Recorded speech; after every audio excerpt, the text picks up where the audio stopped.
Buongiorno amici lettori, bentrovati. Oggi vi parlo ancora di questa autrice, Patricia Highsmith, perché ha scritto tantissimo, tutti i libri belli da leggere, quindi ve li propongo volentieri. L'autrice è definita la maestra del thriller, in realtà i suoi libri non sono proprio thriller, sono dei racconti psicologici, è bravissima a entrare nella mente dei suoi personaggi, a spiegare la psiche, le ansie, le paure, le angosce della società moderna.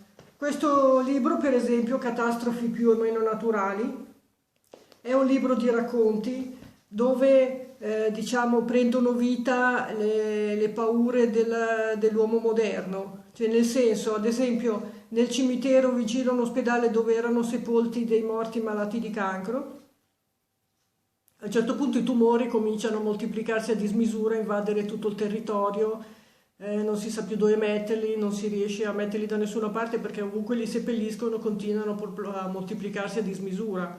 Oppure un'orda di scarafaggi invade un grattacielo e comincia a moltiplicarsi fino a invadere tutto quanto. Una balena cacciata riesce a ribellarsi e a uccidere tutti quelli che le davano la caccia. Sono racconti così, no? Una massa di matti scappa dal manicomio e riesce a accamparsi sulla Casa Bianca.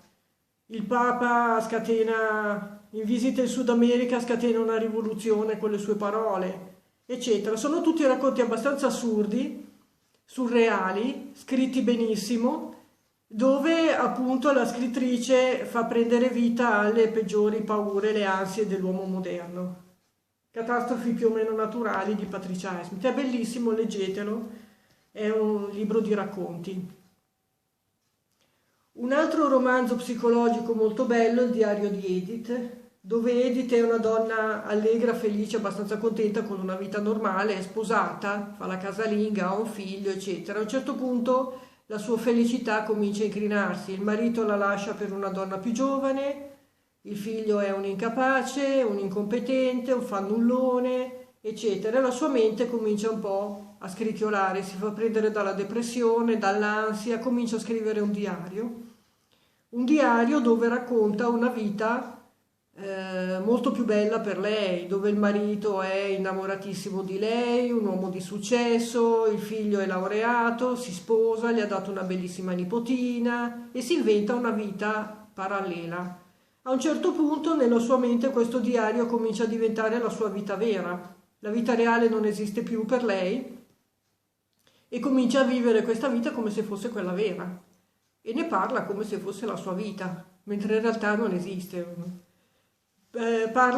Questo libro ci racconta le turbe mentali psicologiche di una donna presa dalla depressione e dall'ansia.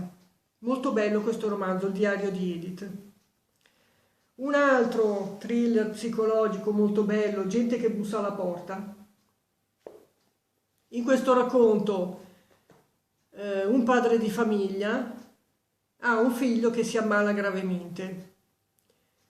Gente che bussa alla porta è il classico venditore della parola di Dio, il testimone di Geova, insomma, no? Che gira casa per casa, capita a casa di questo signore e comincia a pregare per la salvezza di suo figlio, cominciano a pregare insieme di qua e di là. A un certo punto il figlio guarisce e questo signore si convince che sia stato per merito delle loro preghiere e comincia a mettere in riga tutta la famiglia, diventa un fanatico religioso, impone delle regole, la famiglia diventa la sua vittima, succube di questa follia di questo signore che è convinto che Dio l'abbia salvato suo figlio e di qua e di là. A un certo punto questo signore viene ucciso, chiaramente perché stava rovinando la vita di tutti, e quindi alla fine si deve scoprire chi è stato a uccidere. Gente che bussa alla porta sono i testimoni di Geova. Questo signore, come si fa di solito, invece di chiuderli fuori, li ha fatti entrare e hanno provocato dei danni. Racconti tutti molto belli, intellettuali, mentali, psicologici, tutti da leggere, come sempre l'Highsmith. 4 stelle anche a questi romanzi, sapete che io gli do sempre un voto. Questa autrice se li merita. Leggeteli tutti perché è bravissima e fatemi sapere se sono piaciuti anche voi. A presto, ciao!